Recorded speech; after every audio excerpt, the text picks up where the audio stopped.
Chapter 11. The Estate. The Hamptons is not one place. There is the Hamptons of the summer tourists filled with rosé and linen and traffic. Then there is the Hamptons of the locals, grim and gray in the off-season. And then there is the Hamptons of the 0.01%. Julian's estate wasn't in East Hampton or Southampton. It was on a private spit of land in Montauk, past the point where the public roads turned to gravel and then to nothing. They arrived at midnight. The drive had been silent, the Aston Martin cutting through the fog rolling off the Atlantic. "We're here," Julian said.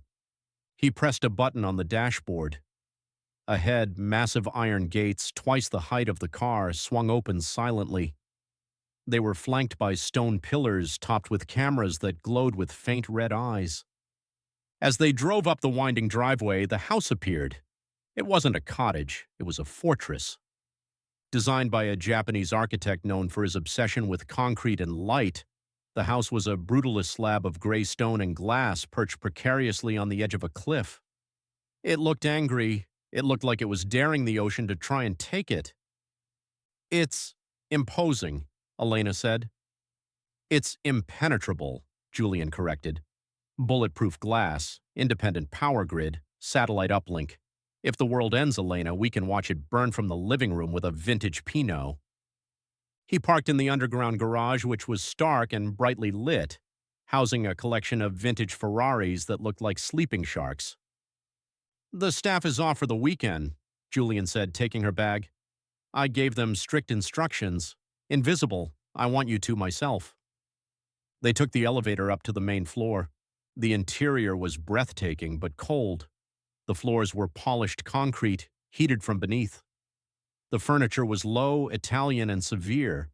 The walls were adorned not with family photos, but with massive abstract art pieces, slashes of black and red paint that looked violent. The only sound was the crashing of the waves against the cliffs below, muffled by the thick glass. "No reception," Elena noted, looking at her phone. "0 bars." "The walls are reinforced," Julian said, walking to the kitchen island. "And I have a jammer active on the property. Privacy is the ultimate luxury." He poured 2 glasses of water. "You don't need your phone, Elena. Who would you call? Maya?" The mention of her friend stung, a fresh reminder of her earlier isolation. "No," she said, putting the phone down on the counter. "I suppose not." "Come," Julian said. "I want to show you the library. It's my favorite room." He led her down a long corridor that felt more like an art gallery than a hallway. At the end, double mahogany doors opened into a cavernous space. The library was the only warm room in the house. It was lined floor to ceiling with books, rolling ladders, leather armchairs, a fireplace large enough to stand in. It smelled of old paper and wood smoke. "This is where Silas and I built the original code," Julian said, walking over to a massive oak desk in the center of the room. "We spent 3 months in here, didn't sleep, just caffeine and code." He ran a hand over the leather surface of the desk. "He used to sit right there," Julian pointed to a worn armchair near the fire. "He'd read poetry while I wrote the algorithms. He said the code needed a soul." "And did it?" Elena asked, walking deeper into the room. "It made $1 billion, Julian said, his back to her.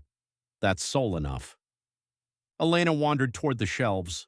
The collection was eclectic philosophy, history, obscure coding manuals.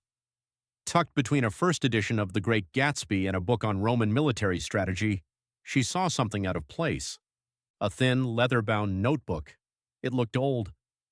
"You kept his books," Elena said. "I kept everything," Julian said. He turned around, his face shadowed by the firelight. "I am the keeper of the history, Elena, the good and the bad." He walked toward her. The room felt suddenly smaller. The isolation pressed in on her. There were no neighbors, no staff, no signal. Just the ocean, the concrete, and Julian. "This weekend," he said, stopping inches from her, "we don't talk about business. We don't talk about the board. We just exist." He reached out and unzipped the back of her dress. The sound was loud in the quiet room. "You are the lady of the manor now," he whispered. kissing the curve of her neck. Everything here is yours. Elena leaned back against the bookshelf. She felt desire, yes, but beneath it, a tiny cold prickle of fear. He had brought her to a castle at the end of the world. He had cut the phone lines, and he had told her she belonged to him. Everything? She asked, breathless. Everything, Julian promised. Just don't try to leave. He smiled, but the firelight didn't quite reach his eyes.